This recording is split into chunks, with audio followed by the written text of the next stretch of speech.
Hi friends, welcome back to tasty recipes. ఈరోజు recipe chicken biryani.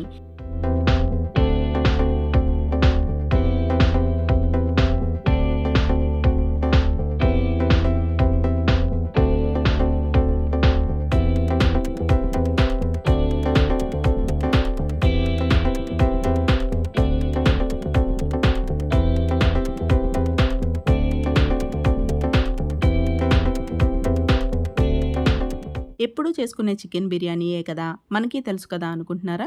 ఇది చాలా సింపుల్‌గా తయారు చేసుకోవచ్చు. ఎక్కువ శ్రమ లేకుండా మనం సింపుల్‌గా ఎలా తయారు చేసుకోవచ్చో చూద్దాము. ముందుగా బిర్యానీ కట్ చికెన్ ముక్కలు తీసుకోవాలి. బిర్యానీ కట్ అంటే ఇలా కొంచెం పెద్దవిగా కట్ చేసి ఇస్తారు. ఇంకా ఒక లెగ్ పీస్, 2 లెగ్ పీసులు కూడా ఇస్తారండి.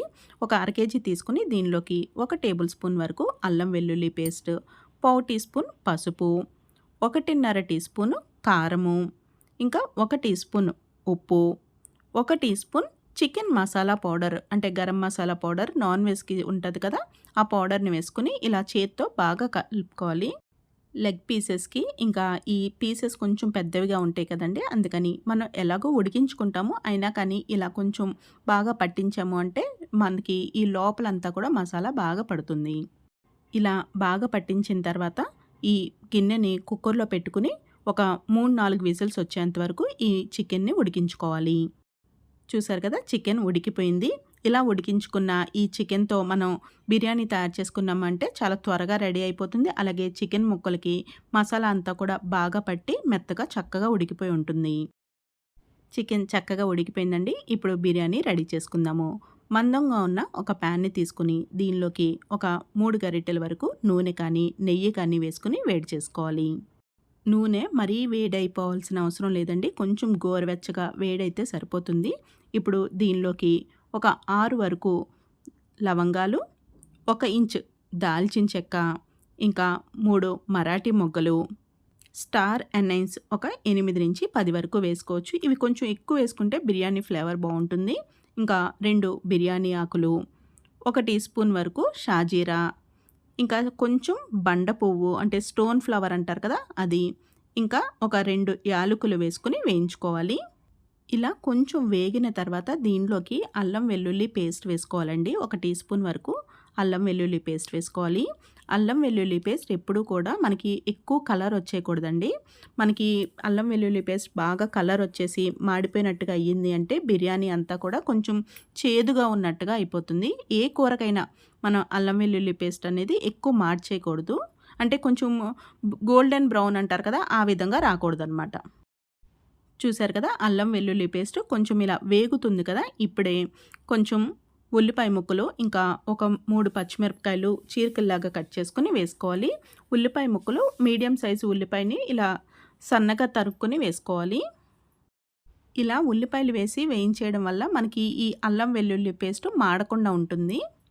ఉల్లిపాయ ముక్కలు కొంచెం పచ్చివాసన పోయి కొంచెం ట్రాన్స్పరెంట్‌గా కొంచెం మెత్తబడిన తర్వాత దీనిలోకి కొంచెం కొత్తిమీర, ఇంకా కొంచెం పుదీనా కూడా వేసుకొని మిక్స్ చేసుకొని ఫ్రై చేసుకోవాలి.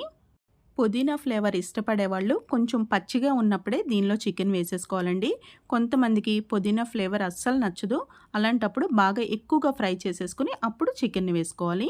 ఇక్కడ కొంచెం ఇలా పచ్చి పచ్చిగా ఉన్నప్పుడే ఈ చికెన్‌ని మనం ఉడికించుకున్నాం కదా! ఆ ఉడికించుకున్న చికెన్‌ని వేసేసుకొని స్టవ్‌ని ఒక్కసారి హై ఫ్లేమ్‌లో పెట్టుకొని ఫ్రై చేసుకోవాలి. ఉడికించుకున్నప్పుడు మనకి ఇందులో వాటర్ వచ్చింది కదండీ! అందుకని కొంచెం ఈ వాటర్ వేడయ్యే వరకు హై ఫ్లేమ్‌లో పెట్టుకోవాలి. ఒకవేళ ఈ వాటర్ లేదు అంటే మీడియం ఫ్లేమ్‌లోనే ఉడికించుకోవాలి. చికెన్‌ని ఇలా గరిటెతో కలుపుకుంటూ కొంచెం దగ్గరికి పడే వరకు ఉడికించుకోవాలి.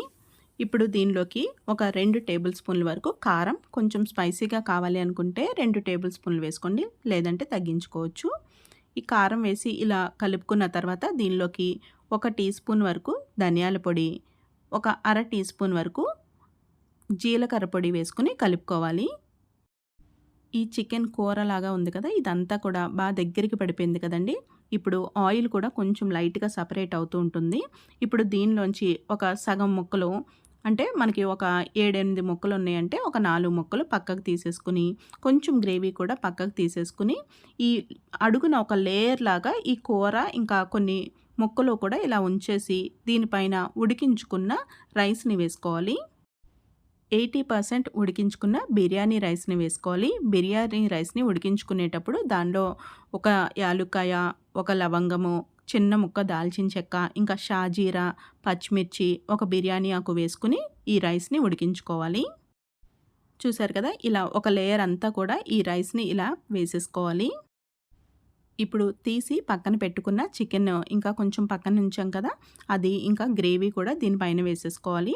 మనం తీసుకున్న ప్లేట్‌లో కొన్ని నీళ్లు వేసుకొని, ఆ నీళ్లను కూడా పైన వేసేయాలి. చికెను అడుగున కొంచెం ఉంచడం వల్ల మనకి మాడకుండా ఉంటుందండి. రైస్ వేసాము అంటే ముందు కొంచెం మాడినట్టుగా అవుతుంది కదా!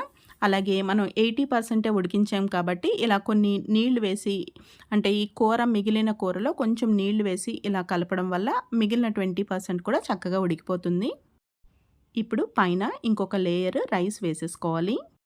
ఇప్పుడు మూత పెట్టుకొని ఒక 3 నిమిషాలు ఉడికించుకున్నాము అంటే మనకి సింపుల్‌గా చికెన్ బిర్యానీ రెడీ అయిపోయినట్టే. చూసారు కదండీ! మసాలా ఫ్లేవర్‌తో చికెన్ బిర్యానీ రెడీ అయిపోయింది. ఇప్పుడు మూత తీసి ఒకసారి ఇలా మిక్స్ చేసుకున్నట్టయితే కలర్‌ఫుల్‌గా ఉంటుంది. మనకి రెస్టారెంట్స్‌లో సర్వ్ చేసినప్పుడు కొంచెం వైట్‌గా ఉండే రైసు, మళ్ళీ ఇలా కలర్ మనకి ఈ మసాలా పట్టిన రైసు ఉంటుంది కదండీ! మనకి ఇంట్లో చేసుకున్నప్పుడు మొత్తం అంతా కూడా మసాలా ఫ్లేవర్ తగిలి మొత్తం స్పైసీగా ఉండాలి అనుకుంటే ఒకసారి ఇలా మిక్స్ చేసేసుకోవాలి. ఒకవేళ ఆ రెస్టారెంట్ స్టైల్ లాగానే కొంచెం వైట్‌గా, కొంచెం కలర్‌ఫుల్‌గా ఉండాలి అంటే ఇలా సగం సగంగా మిక్స్ చేసుకొని వేరే బౌల్‌లోకి ట్రాన్స్‌ఫర్ చేసేసుకోవాలి. సింపుల్‌గా, జ్యూసీగా చికెన్ బిర్యానీ రెడీ అయిపోయిందండి. మరి ఈ రెసిపీ మీకు నచ్చినట్టయితే ఫ్రెండ్స్‌కి, ఫ్యామిలీ మెంబర్స్‌కి షేర్ చేసి మన ఛానల్‌ని అంటే ఫుడ్రీ ఛానల్‌ని సబ్స్క్రైబ్ చేసుకోవడం మర్చిపోకండి. థాంక్ యూ ఫర్ వాచింగ్ ఫుడ్రీ ఛానల్.